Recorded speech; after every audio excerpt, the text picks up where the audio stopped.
Well then, let's get started. Welcome everyone. Thank you for joining this evening for the launch of Represent Us New Mexico, formerly known as New Mexicans for Money Out of Politics. I'm John House, president of the organization. So you won't be confused. I want to inform you that we will probably be referring to the organization as RUNM and its predecessor organization, New Mexicans for Money Out of Politics, as NMMOP or MOP from time to time. You will hear more in detail later, but I just want to say that we are very pleased to be joining forces with Represent Us, a national nonprofit advocacy organization that focuses on anti-corruption issues and shares many of our goals. We believe this partnership will be a win-win for both of us. Represent Us will now have a strong presence in New Mexico, and we will benefit from its powerful national presence and tremendous resources that will allow us to be more effective. Now I would like to introduce to you our Director of Events, Laura Atkins, who has worked very hard to put this event together and who will be acting as MC this evening. Laura has been with us since the beginning and is currently an RUNM director and member of 2 RUNM committees. She is also a long-term indispensable member of the League of Women Voters. It would take too long for me to list all of her accomplishments, so I'm just going to leave it at that. So I will now turn to Laura. Would you please continue? Sure. Thank you, John. I'd like to add my thanks to all of you for attending our launch meeting. But before we get into the program itself, I want to just run through the procedures that we're planning to use to conduct this meeting. No, I'm not 100% sure it's going to work the way we planned it, but I want to say our meeting host is Hannah Burling. She has muted all the meeting attendees, and at some point your videos may or may not be turned off, but that was the idea. You'll only be able to see the people whose videos are on, and these will include all of the speakers. All of the speakers' videos will remain on during the entire meeting. You can still, even if your video is turned off, you can click on the reactions at the bottom of your video window. So if you want to do an applause or a thumbs up or something like that, please do so. Let's see, in the upper right-hand corner of your video window, you can click on either gallery view or speaker view. You might get a better view of the speaker if you use speaker view. We will have a Q&A after the informational portion of our program, and you can submit questions using the chat function, which you will find at the bottom of your video windows.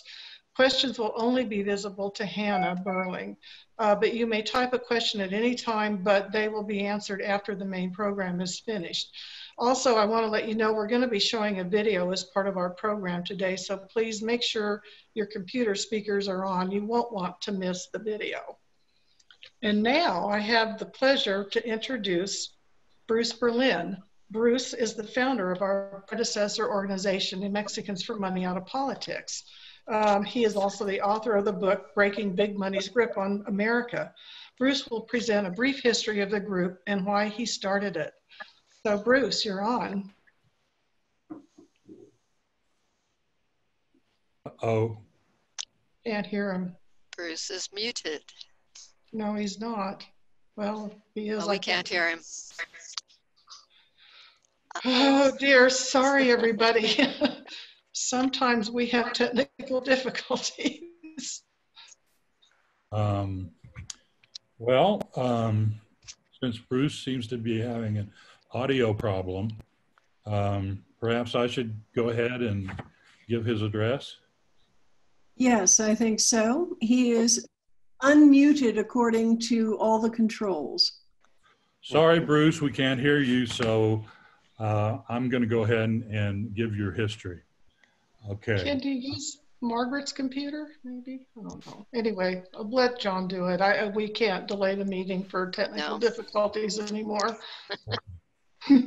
All right, I'm using his script, so, and I'm gonna be reading it because I don't have it. So I'd like to begin by sharing some of the history of how we've come to this momentous occasion. In 2003, President Bush signed into law the Medicare Modernization Act, barring our government from negotiating lower drug prices as well as banning cheaper drugs from Canada. This was a huge win for the powerful pharmaceutical industry, but the American people were the losers. Then, in the wake of the Great Recession of 2008, the Obama administration bailed out Wall Street banks and taxpayer dollars, while providing little assistance to the millions of Americans who lost their homes and jobs. Again, big money interests won. The American people lost. Finally, in 2010, the Supreme Court gave a huge boost to big moneyed organizations with its Citizen United decision. Once again, the concerns of the very wealthy and powerful overruled those of the American people. Those events motivated Bruce to write the book, Breaking Big Money, Money's Grip on America. Not long after the publication of his book, a few of us created New Mexicans for Money Out of Politics.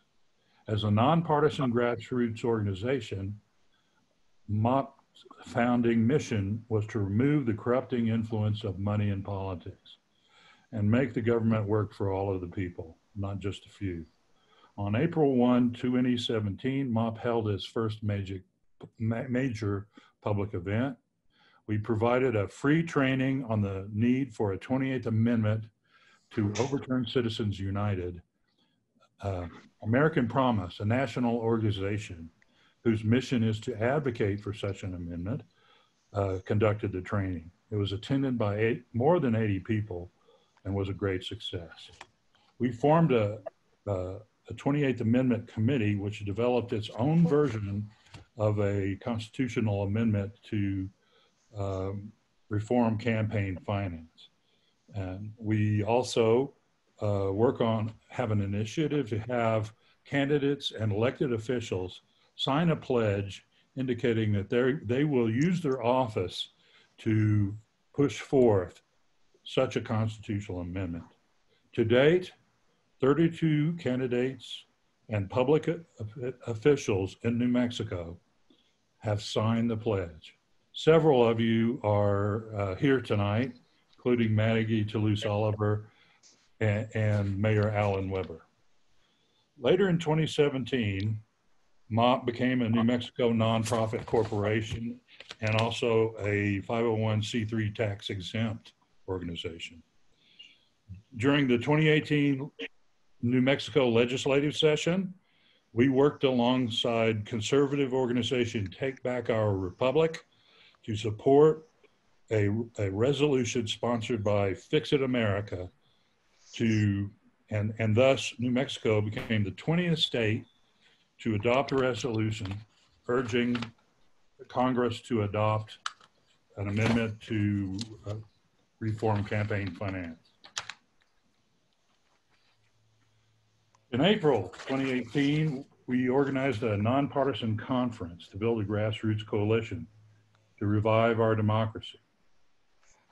Co-sponsored by the Max and Anna Levinson Foundation, New Mexico Highlands University, and the Santa Fe Community College, the Achieving a Fair Political System Conference brought together representatives of 15 organizations, and it was attended from across the political spectrum, and it was attended by 100 and plus people. At the end of 2018, Bruce stepped down as president and I became the new president of this organization. We began 2019 working with Common Cause, Retake Our Democracy, New Mexico Open Primaries, Fair Vote New Mexico, and other organizations lobbying for democratic reform legislation. The legislature passed a number of important bills that we furthered, including a state ethics commission and expanded voter registration. Additionally, the legislature joined the National Popular Vote Compact, requiring New Mexico to cast its electoral college votes for the winner of the national popular vote. Between 2017 or 2019, representatives of MOP attended the American Promise National Citizen Leadership Conference in Washington, D.C. While there, we met with all our members of Congress, including Senator Udall, who you'll hear from a little later in the program, to solicit their support for a constitutional amendment to reform campaign finance. MOP representatives also attended RepresentUS's annual Unrigged the Systems conference in 2018 and 2019, where we got the idea to form a New Mexico chapter of RepresentUS. Early in 2019, both the City Council and County Commission of Santa Fe passed resolutions supporting the constitutional amendment to reform campaign finance. Later in 2019, MOP formed a strategic planning committee after several meetings, many meetings, as a matter of fact, facilitated by Marcia Swain and Mike Mendez from SCORE Santa Fe. Yay, Marcia and Mike. The committee recommended MOP become a state chapter of RepresentUS. So now, without further ado, let us all welcome in a new era of political reform under the banner of RepresentUS New Mexico. Thank you. Well, thank you, John. I hope Bruce gets his audio working again, because he's supposed to talk later in the program. But I'd like to introduce our next speaker. He's Ben Levinson. Ben is a national organizer for RepresentUS. He loves connecting one-on-one with volunteers, building community with his call and text team, and working to create a constant flow of anti-corruption actions. So thank you, Ben, for being here. Take it away. Oh my goodness, what an introduction. Thank you so much, Laura. It is such a pleasure to be here, folks. I am honored to be invited to this launch meeting, and everything that was said so far about the history has inspired me so much. Thank you, John, for giving that to us eloquently. And thank you, everyone, for being on this call. My name is Ben. I run things over on our Slack online community. It is where we do mainly national-oriented actions, getting folks involved all around the country in the most pressing and urgent campaigns that have to do with the American Anti-Corruption Act, which is the AACA, RepresentUS's main platform. And of course, the detail John went into about campaign finance is a big part of the American Anti-Corruption Act. So I personally run our phone banks. And what our phone banks do is one-to-one outreach. Depending on the circumstance, we take different strategies. Sometimes we'll be inviting folks out to events just like this one. Earlier today, we put up an event for you guys on our website, and we're able to invite about 30 people who signed up to come out today and join us on this call. We also do a lot of transfer calls to representatives and put pressure on politicians when we need to get a policy through. So I have been really pleased to see the progress and the amazing history that you guys are bringing to RepresentUS. It is both inspiring and it gives me so much hope for what is to come in the state. And I really do have to thank Sheila for reaching out to me and actually joining one of my phone banks. That's actually how we met. And it was such a great experience. Sheila, thank you for that. And I'm so excited to what's to come. Thank you for everyone who is on this call. It is really an honor. Have a great night, everyone. And thank you for being here. Passing it back to you, Laura. Thank you. Thank you so much, Ben. Thank you for giving us this very quick and very succinct and very interesting introduction as to how you work there on the national level. But now our next little thing. We're going to show a short introductory video called The Strategy for Ending Corruption. It's an entertaining overview of what RepresentUS does. I think you'll all enjoy it. So Hannah's going to screen share and show it to us now.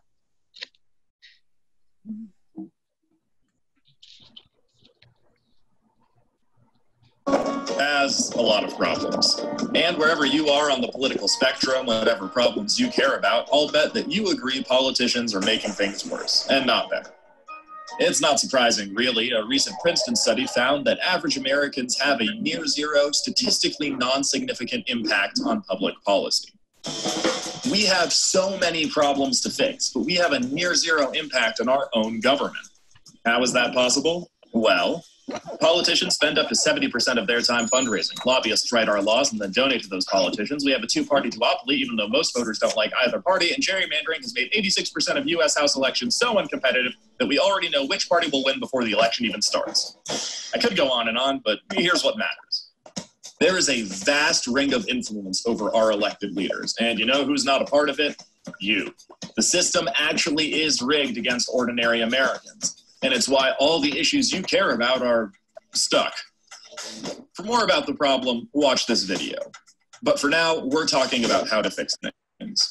We started by asking constitutional attorneys, political experts, even ex-lobbyists, how do we unrig the system? And they all said the same thing. Fixing the laws that govern the political system would fix the system itself. So they helped us draft a model law called the American Anti-Corruption Act. The act is designed to undo this ring of influence and reinstate we the people as the top priority of our elected leaders. You can read the provisions of the act at anticorruptionact.org. We asked the American people what they thought of it, and more than 90%, progressive and conservative, support the Anti-Corruption Act. 90% across party lines. You know what else pulls that high? Free ice cream. And this kitten. Even with that much support, Congress simply won't pass it. I mean, why would they? They'd be changing the very system that keeps them in power. That's why we need to go around Congress, and that means a movement of people passing anti-corruption acts, city by city, state by state, across America. But wait, you say, how does passing state and local laws fix our broken federal system? Well, my friend, two ways. First, the U.S. Constitution says that states set the rules for federal elections. So when we fix gerrymandering or voting rules in a state, we're directly fixing Congress. Secondly, as if that's not cool enough, allow me to quote directly from this Bloomberg News study, passing state laws ultimately leads to federal victory. Here's how it works. This map will show which states first gave women the right to vote. And this chart will show the number of states over time, from left to right. The right side of this chart is where women finally won the right to vote federally in 1920. So let's start over here on the left, in 1890, where Wyoming became the first state to let women vote. Nice job, Wyoming. Over the next few decades, more states got on board until we eventually hit this yellow line. Then we see a rush of state activity followed by federal victory. Here's the same chart showing states legalizing interracial marriage over nearly 2 centuries. We hit that yellow line, and soon after, federal victory. I know, you get it, but here's the most recent example. Marriage equality only took 3 years after hitting this yellow line to reach federal victory. This is a strategy that's worked over and over for issues that seemed impossible at the time, and it can work for this too. So, what's this magic yellow line all about? It marks, quote, a key event, often a court decision or grassroots campaign reaching maturity that triggers a rush of state activity that ultimately leads to a change in federal law. So, we've got a proven political strategy and we have laws that would dramatically improve our broken system. But how do we get those laws passed?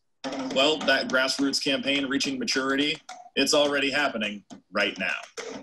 RepresentUS is bringing together conservatives and progressives to pass city and state anti-corruption acts all across America. Together, we've already won more than 90 victories across the United States. And by the time you watch this video, that number will probably be out of date. That's how popular anti-corruption laws are in the United States. Almost 9 out of every 10 people support it. They just may not know it's possible to win.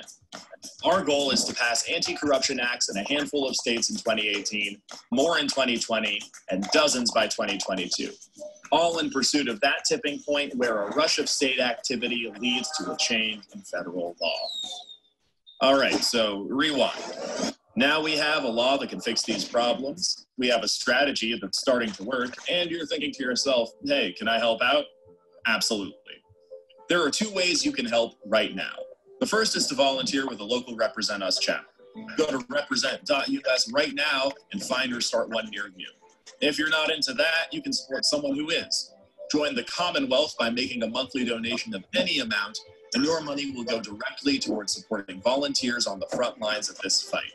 Generous individuals and foundations cover our operating costs, so every dollar you give goes directly to supporting grassroots volunteers in the field. Protecting our republic is possible. The government should work for you and your family, not just a handful of billionaires and special interests. So let's go make it happen.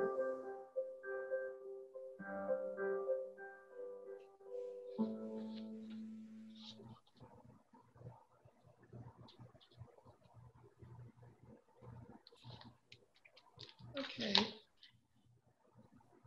All right. Well, I'm back. I hope you all enjoyed the video.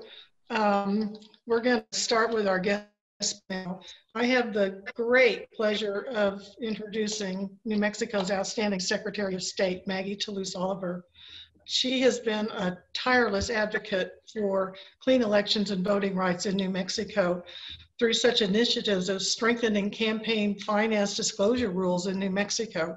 I was at a hearing when she first proposed them, and facilitating vote by mail during the pandemic. She's also an expert on election security. I don't have time to list her numerous accomplishments tonight, but there's an excellent biography of her on Wikipedia, which I encourage you to read. It's quite good. So please join me in giving a warm virtual welcome to Maggie Toulouse Oliver. Thank you, Laura. It's nice to see you. And hi, Mayor, and John and Bruce and Hannah, all of you that I've been working with the last few years to really bring around meaningful reform here in New Mexico in terms of campaign finance, in terms of election reform. You all have been amazing partners. I've really loved working with you, so thank you all so much. I'm coming at you here tonight from my unair-conditioned guest bedroom / office, so I look a little shiny. That's why. It's a little hot in here. I think everyone knows we're going into a bit of a heat wave here in New Mexico, which is super fun, especially for those of us in Santa Fe that live in unair-conditioned houses, which many of us do. So forgive me for, thank you, Allan.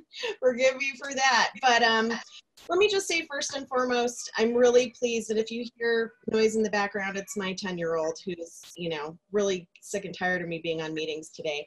But I'm really excited for you all for this new chapter of the organization. It seems like Represent Us is going to be a fantastic organization to be partnered with. I love this idea of passing anti-corruption acts in every state. I know that working together with all of you, I'm on board.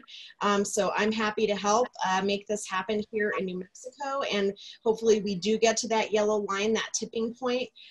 We do have a lot more work to do in terms of election reform here in New Mexico. And briefly, and then I'll talk really quickly about kind of what we've got on the table for this election in November. But I think you all probably saw that, we had a bit of a struggle going into the primary with the pandemic conditions that, of course, nobody, foresaw until, they were basically upon us here in the US and here in New Mexico. And we have a very rigid state election code that just doesn't really allow for any flexibility in terms of how we manage the election to keep voters safe at home in light of something like a pandemic. We did achieve some victories in the special session. We were able to get protections for our native tribes so that they do not have to open up their polling places to outsiders, but they can also keep their polling places open for their voters in early voting and on election day. We also gained some flexibility based on the conditions of the pandemic. So if the health secretary issues certain orders as we are in the run-up to the election, then that gives me the ability to be able to make make the changes that we need in order to successfully and safely manage the election this November. But we have more work to do. And for example, for those of you like me who are fans of voting by mail, and we want to see more of that here in New Mexico as we move into the future, that's something we need to work on with the legislature. We also saw a partial victory, which was really unexpected, for partially opening up our primaries. That really just got tacked onto the bill as sort of a, you know, it was a sort of a stunt, really, you know, whether it was, you know, to do a Hail Mary to get it passed or to slow the bill down. Either way, we do now have partially open primaries in New Mexico. If we want to keep that in place and or expand it even further, we have work to do on that front. And of course, we have continued work to do on the campaign finance front. So I look forward to working with you all on that next year, as early as January of next year. Briefly going into the election this November, basically, I think what we are going to continue to do from an election protection perspective, as always, we are keeping a weather eye on our security measures to keep our systems safe. We are really utilizing a lot of tools and resources that we've acquired over the last 4 years from the federal government, through federal funding and state funding. We now have somebody working directly with each county clerk in every county to shore up their systems and keep them safer. In fact, during the primary election, we actually had a ransomware incident in one of our counties that brought their whole system down. And we were at the ready to supply the county clerk's office with the off-network equipment that they needed to maintain their operations, processing voter registrations, processing absentee ballot applications, so that the government office was able to keep its operating up and running even during this ransomware incident. So these are the kinds of things that we're building on with election security here in New Mexico. The one thing that I want to flag for this group as we head into November is that misinformation and disinformation is going to continue to be, in my mind, one of the biggest threats to the election this year. Unfortunately, we have very powerful people in our government already saying things such as 2020 is going to be the most corrupt election in history. That voting by mail and absentee voting is completely fraudulent and lacking in integrity, right? And so it's folks like you, not whether it be in your family or your community of folks that you are close with, whether it be on social media, whatever outlet that you have to help us combat this misinformation and disinformation. It's obviously intentional. It's obviously for the purpose of making sure that folks don't vote, right? Suppressing voters using that psychology that, you know, if you participate in this election, it really doesn't matter because the election is basically rife with fraud, right? That is not true. Not only is that absolutely not true here in New Mexico because of all the work, the tireless work that we've done over the years, including with partners like Udall, but it's not true nationally either. Every single state election official, even though states do things differently and some states have much more restrictive laws than we do, they are all working very hard to try to manage better access to the ballot, at least in terms of the secretaries of state, right, and chief election officials. You can't really speak for their legislatures and governors. That's another story. So that's the work that I think this group in particular can help with. Another thing, and this will be my last ask or suggestion before I hand it back over to you, Laura, sorry, I know I'm probably running over, is that for those of you who are deeply passionate about protecting this election and making it secure, one of the big challenges that we are going to have in November is making sure we have adequate poll officials. We are going to have in-person voting no matter what this fall because we do have to offer those options to people who, for whatever reason, can't or do not get a ballot in the mail. And so if you are a person who is less at risk for the virus or who is inordinately patriotic, as I know all of you are, please consider working the polls on election day or during early voting into the run-up. I know especially here in Santa Fe, there was a big challenge in Bernalillo County, a big challenge, Doña Ana, with making sure that we had adequate folks there helping count the ballots. that is one of the best ways that you can help contribute to the effort to protect and ensure our democracy functions as well as it can. So with that, I want to say thank you all again so much. I'm excited for this new chapter of the organization, and unfortunately my son is biting, he's nipping at my heels to do a project with me right now. So I'm going to have to sign off, but what I'm going to do really quickly is put my email address in the chat. If you have questions that you want to ask me, please feel free to email my email address, and I promise I will get back to each and every one of you. And hopefully, John and Laura, if you will allow me, and you know, you usually do, maybe you'll bring me back to another one of these meetings before the general election, and we can do even more of that. Sure. Wonderful. Well, thank you all so much. Congrats. Thank you, Maggie. Thank you for everything you've Thanks, done. Maggie. We really appreciate it. You know, we need to put the video for Senator Tom Udall on. I see him on the participants list, but his video is off. And he is our next speaker. Yeah, I can't get my video on, but I'm here in video and I'm talking. Okay. Can you hear me, Laura? Yes, I can. Yes. I'm just having technical problems today, so if you can hear me, we're ready to go forward. Oh, okay. Well, I'll do my little brief introduction then. Senator Tom Udall, our senator from New Mexico, was first elected to the Senate in 2008. He had previously served in the House of Representatives and as New Mexico's Attorney General. Senator Udall has led on democracy reform issues for years. In 2013, he introduced Senate Joint Resolution 8 to amend the Constitution to overturn Citizens United and allow regulation of money in politics. In 2019, he led Senate Democrats in introducing one of the most ambitious democracy reform packages in decades, the For the People Act.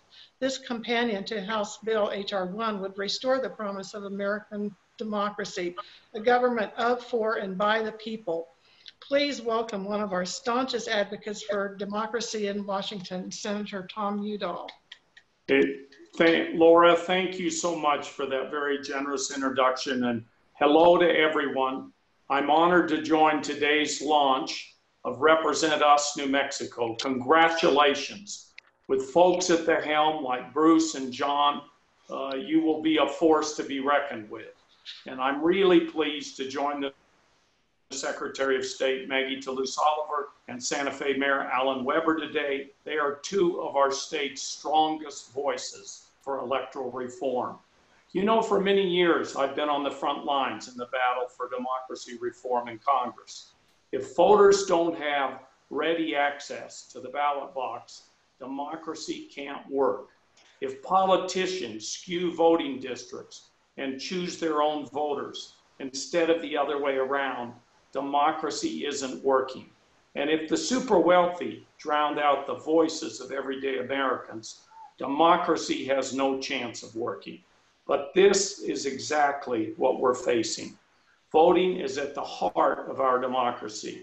But over the last decade, at least 25 states have enacted voting restrictions, requiring photo IDs, cutting back early voting, making it harder to register, and purging voter rolls.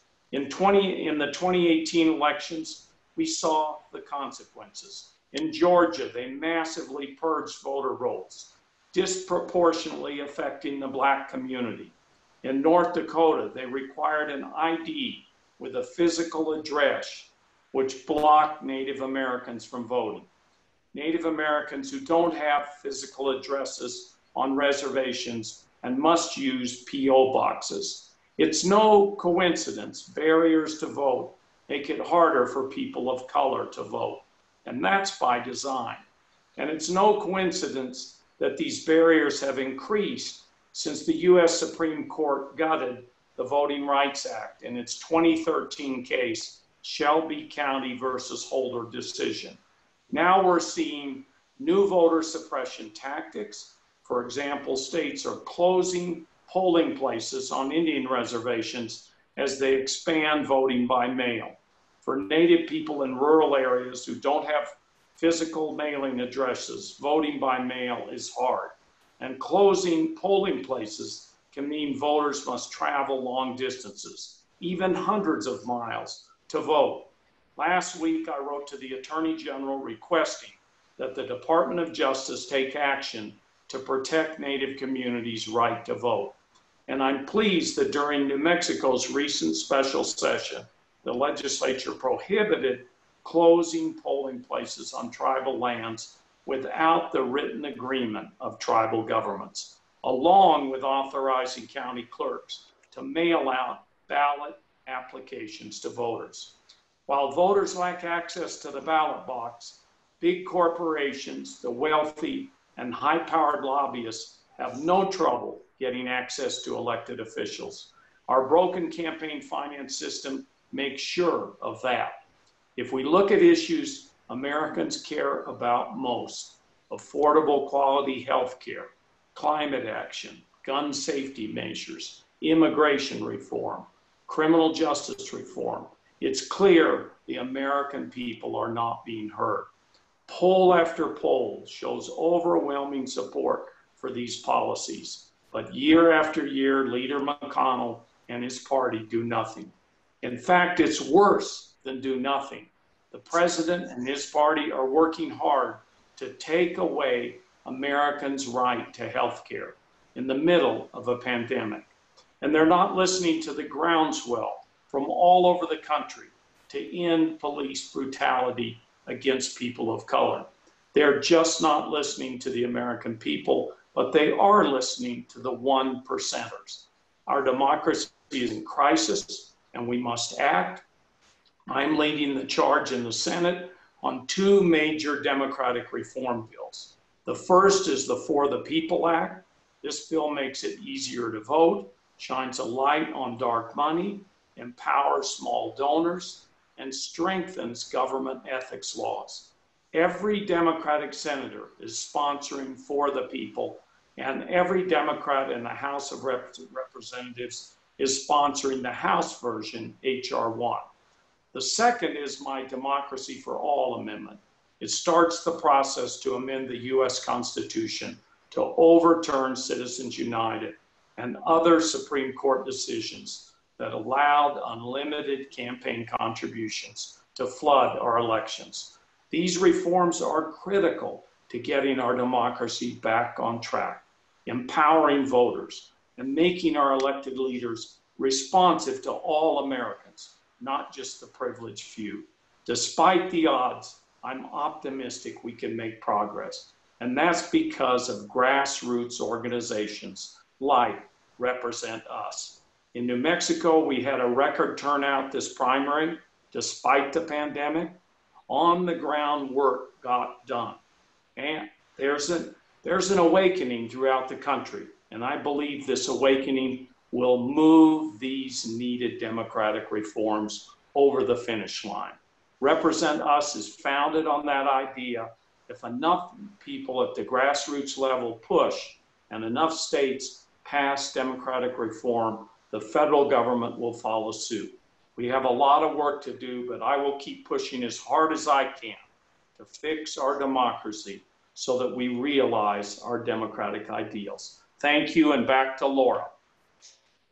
Thank you so much, Senator Udall. You have inspired us and given us a lot of hope that the work we're doing is going to have an effect, and we really will be able to enact these democracy reforms. So, and now I'm going to introduce our last guest speaker, the Honorable Mayor of Santa Fe, Allan Weber.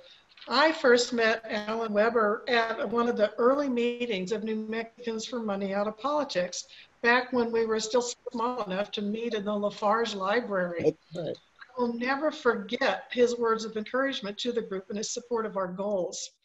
Mayor Weber was one of the first local candidates to sign the American Promise Pledge, supporting the constitutional amendment that Bruce Berlin and Senator Tom Udall talked about. He is a strong advocate of reforming the political system to make government at all levels responsive to citizens. Please join me in a hearty welcome for Mayor Allan Weber. Thank you. Thank you so much. I remember that vividly. That meeting at Lafarge was groundbreaking and very memorable. And Bruce, even though we didn't get to hear your voice, we get to see your face and hear your words. You have a great ventriloquist operating in your corner, and very well done. And also to be with Maggie and Senator Udall, even virtually, is a real treat. We're all kind of living in Zoom world right now, and feel like everybody's part of a gigantic Hollywood Squares game. But it's fun. It's fun to see faces and names, and if you can't show us your face, it's just good to know you're out there. I want to keep this brief because I know you've got time set aside for questions. But first, I want to absolutely salute you for this new chapter, new page in what you're doing. I think it's absolutely brilliant. You know, the idea of money out of politics was right. It still is right.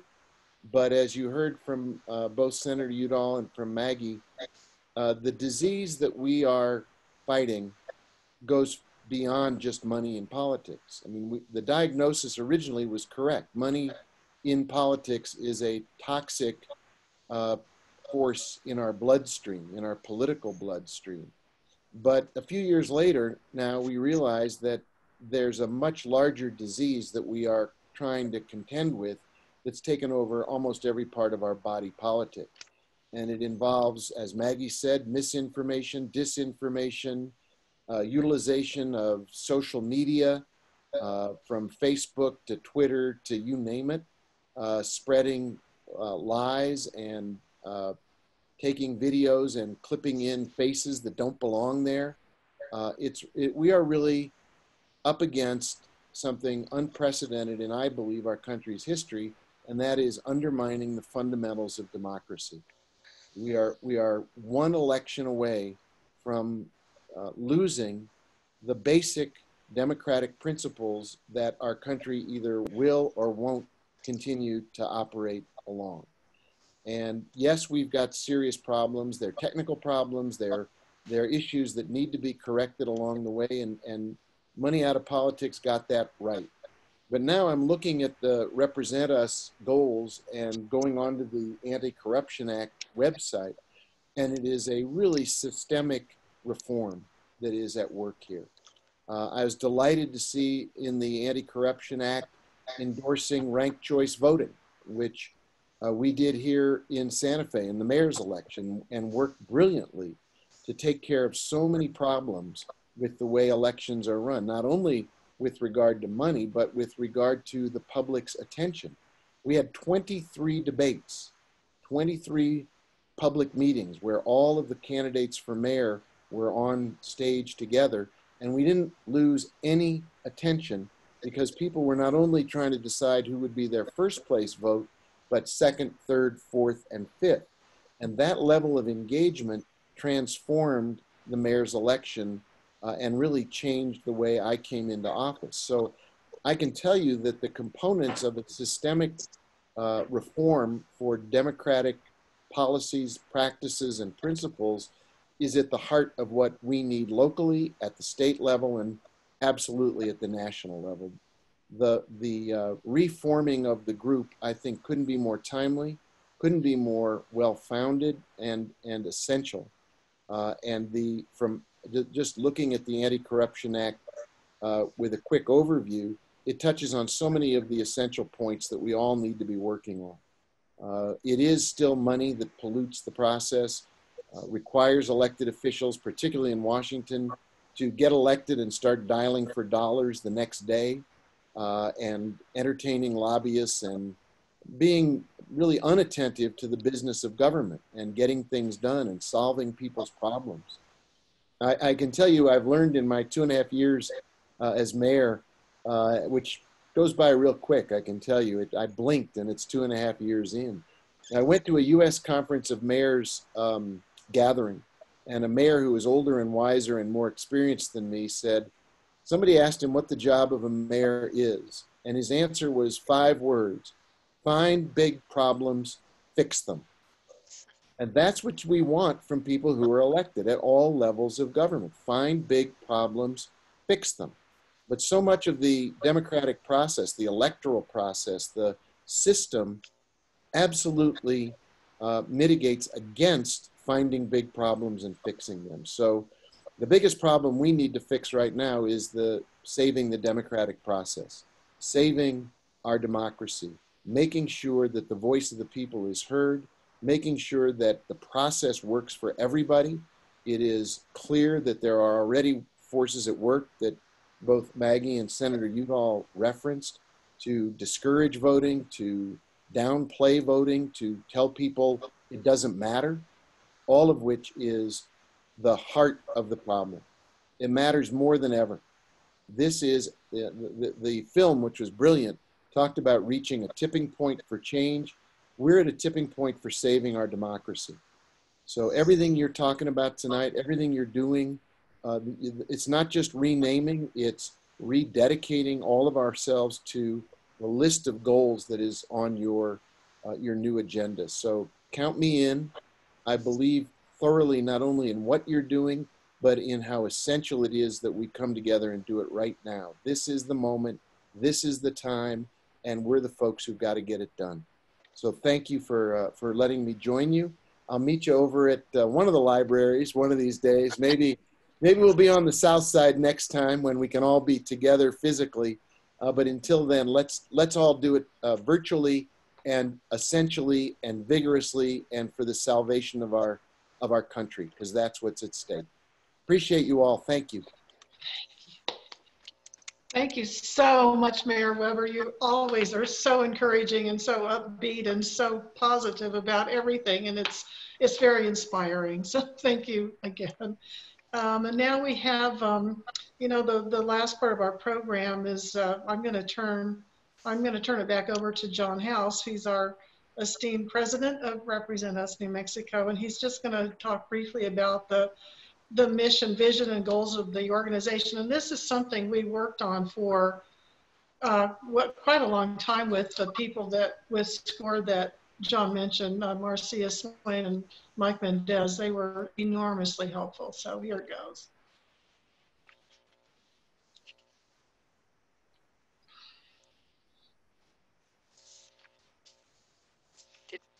Is John not with us anymore? John? John's muted. John is muted. Can you hear me now? We can hear you now. Yes. Okay. Thank you. I had muted myself. So thank you, Laura. That was great. And thanks again to our wonderful speakers, our inspiring elected officials that we're so lucky to have here in New Mexico.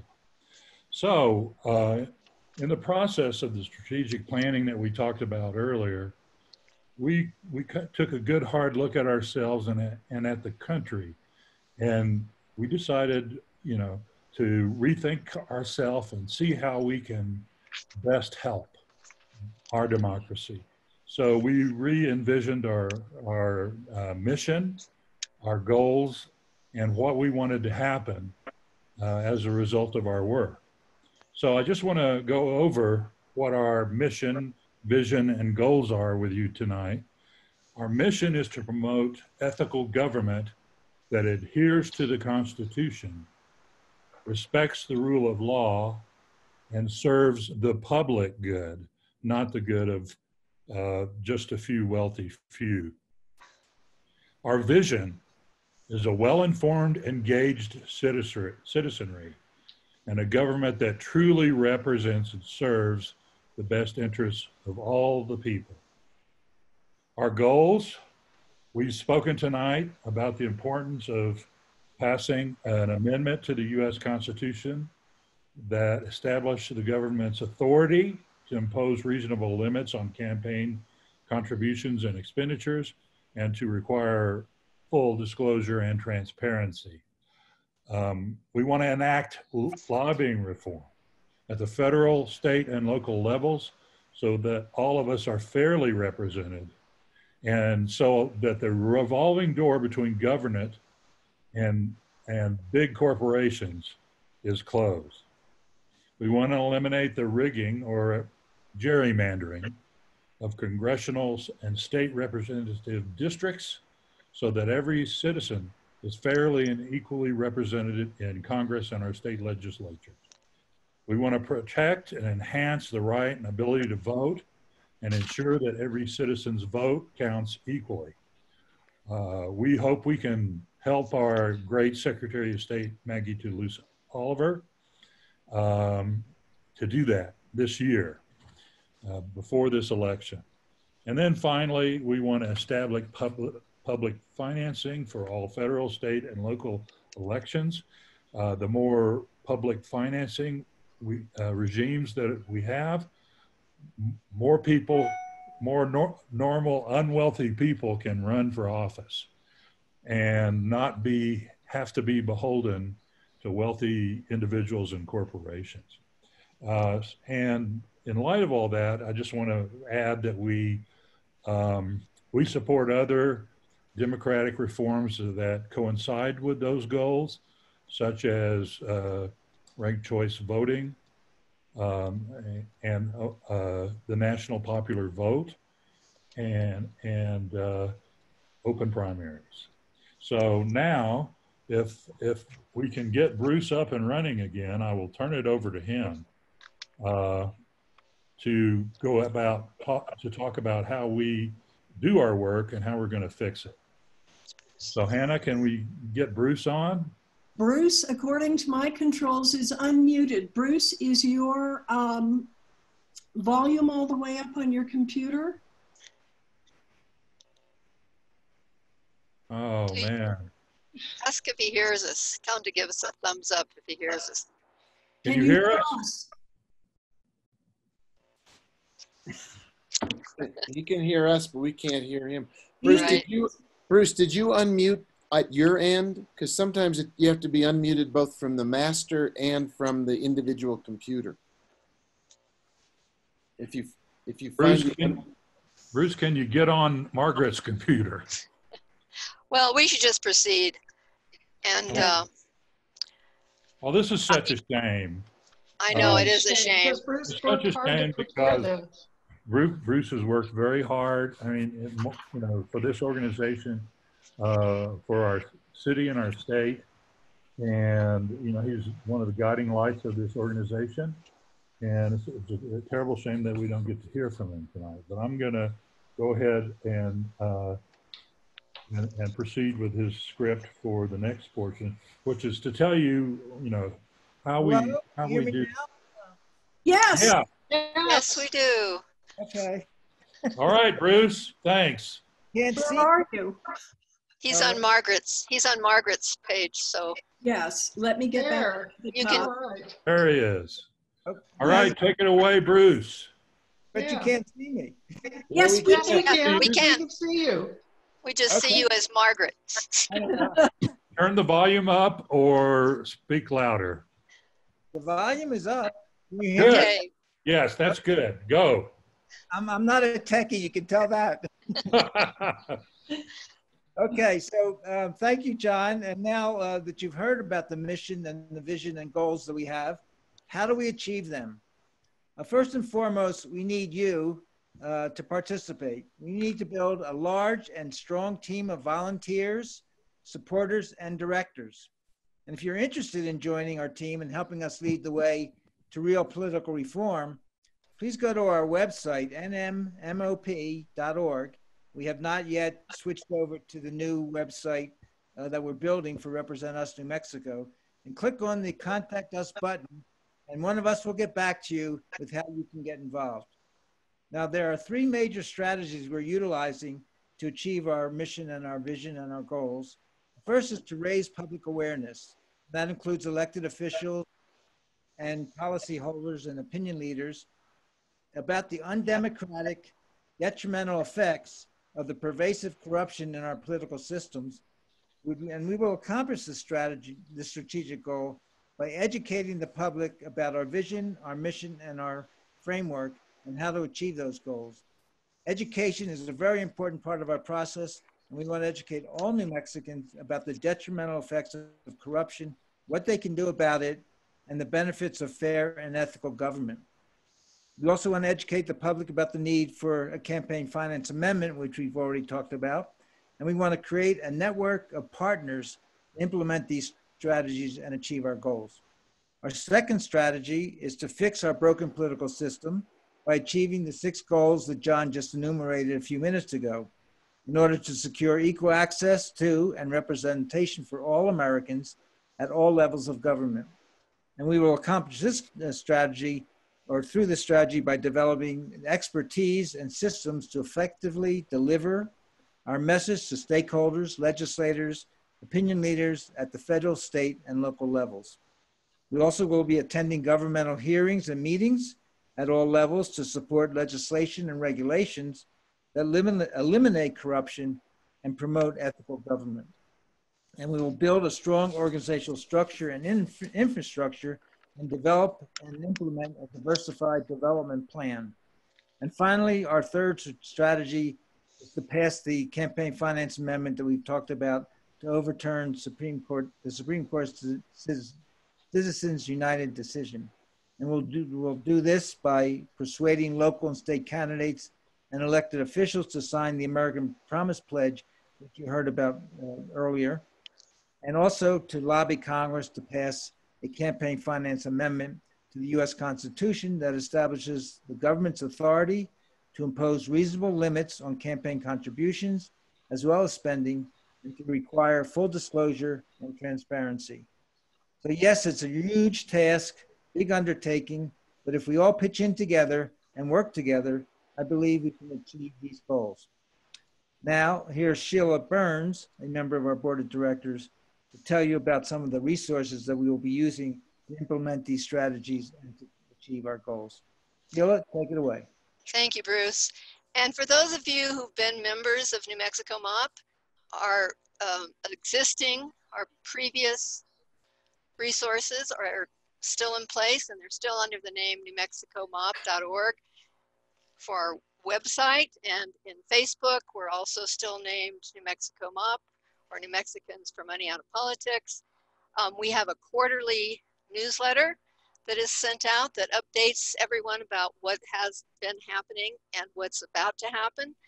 And if you get on our website, you can subscribe to that newsletter. We also have had, over the last few years, general meetings. We are going to be having them bi-monthly, and when it's safe, we'll have them again in person. But until then, we'll be having them on Zoom meetings like this. So we're looking forward to seeing you all again on Zoom meetings. And in the meanwhile, we also have various committees that are still active that you can join if you aren't already a member of them. And we have collaborations with multiple other organizations. The more organizations that we can get to step up with us, making phone calls at legislative committee hearings, the more power, influence, and representation we will have that isn't motivated by undue corrupting influence of money and other toxic influences. And what is really exciting for me is this current collaboration with RepresentUS and the formation of RepresentUS New Mexico and the opportunities that brings us. So we also want you all to visit the National Represent Us website, which is simply represent.us. And you'll get there, and it lays out the problem that we're all aware of, but it's succinct, it's clear, and it defines the solution, which is enacting legislation at local and state levels to elevate awareness and which will eventually result in that tipping point and to make federal changes possible. This website provides a wealth of resources for self-education, charts and graphs, and many more entertaining videos. So be sure to check it out. And also training and immediate volunteer action opportunities are available. And there's also a long list of many well-known people like Jennifer Lawrence and Michael Douglas who are backing this organization. So we have now collaborated not just with other local groups, but with a national organization. And we're going to be able to help them They also have a Facebook page you can check out. And through Represent Us, and with the help of Ben Levinson, who spoke earlier from Represent Us, you can join Slack. It's a limited social media platform, but it's used for specific causes. And ours connects us solely on topics related to Represent Us government reforms. And with the national organizers, trainers like Ben, other volunteers across the nation. And it will be regarding reform legislation campaigns in multiple states via phone banking from the comfort of our home, where many of us are spending a lot of our time anyway. We help others around the country pass their legislation. They in turn will help us get word out to our New Mexico citizens to help us pass New Mexico legislation to improve our representational government. And the biggest resource of all is us, you, all of us. We're the greatest resource. Reform requires true patriots who are committed to our nation to make it work the way it was intended. This launch of the New Mexico chapter of Represent Us New Mexico has mutually expanded national and New Mexico resources exponentially. Thank you all for being here, and I'll turn it back over to Laura. Thank you, Sheila. Thank you, Bruce. Thank you, John, for letting people know what we're about these days. So I think it's very helpful. We are really running kind of late. We wanted to have a Q&A. If you can bear with us, Hannah, do we have questions on the chat? We have a few, yes. Maybe we can go through a few. I mean, if some of you have to get off, I understand that, but maybe we can take another 10 or 15 minutes for the Q&A, and then we'll conclude the program with, then John will conclude the program. Okay?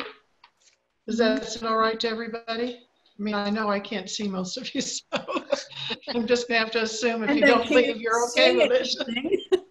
Yeah.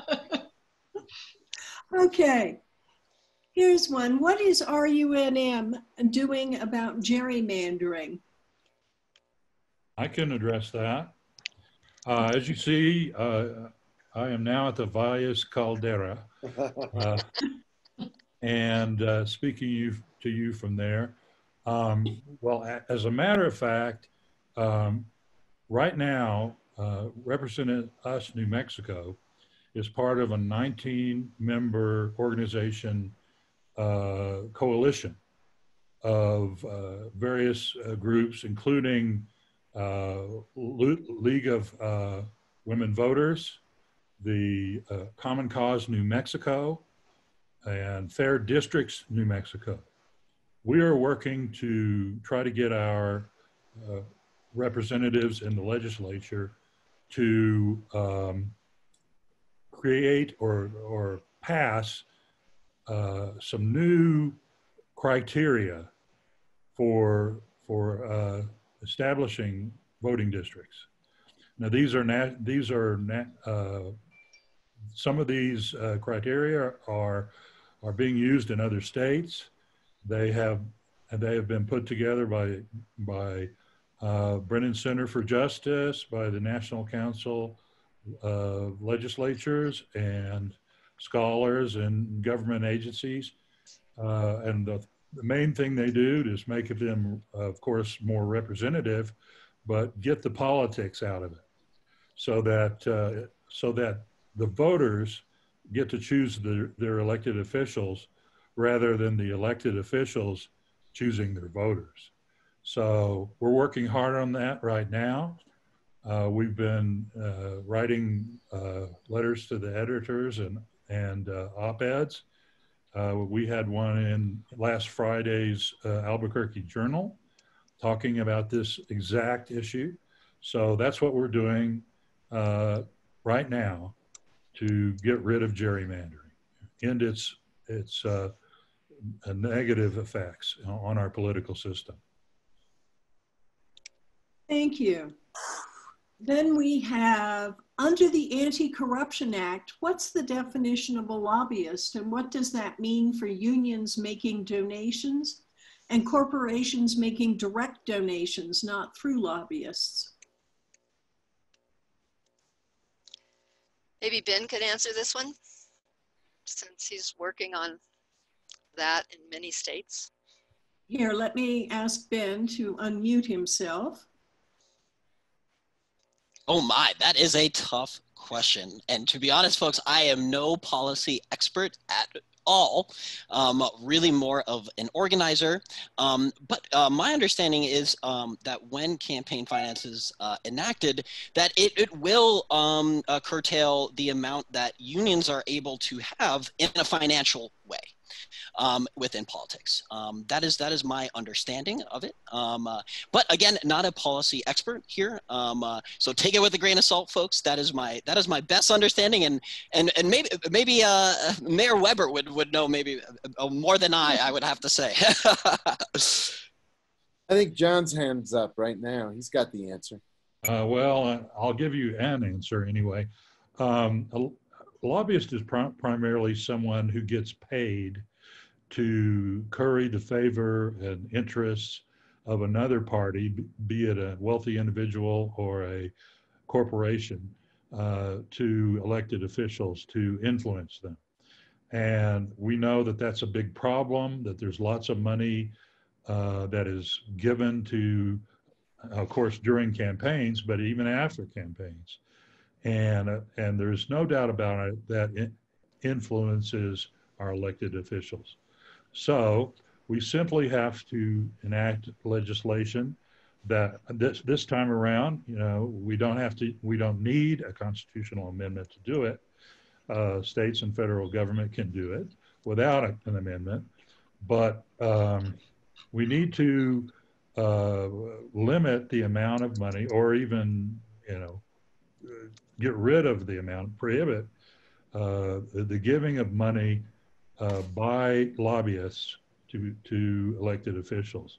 We had in New Mexico an extraordinary example, Republican representative in the state legislature named Jim Dines, who was famous for not taking any money. He's famous for not even letting a lobbyist buy him a cup of coffee.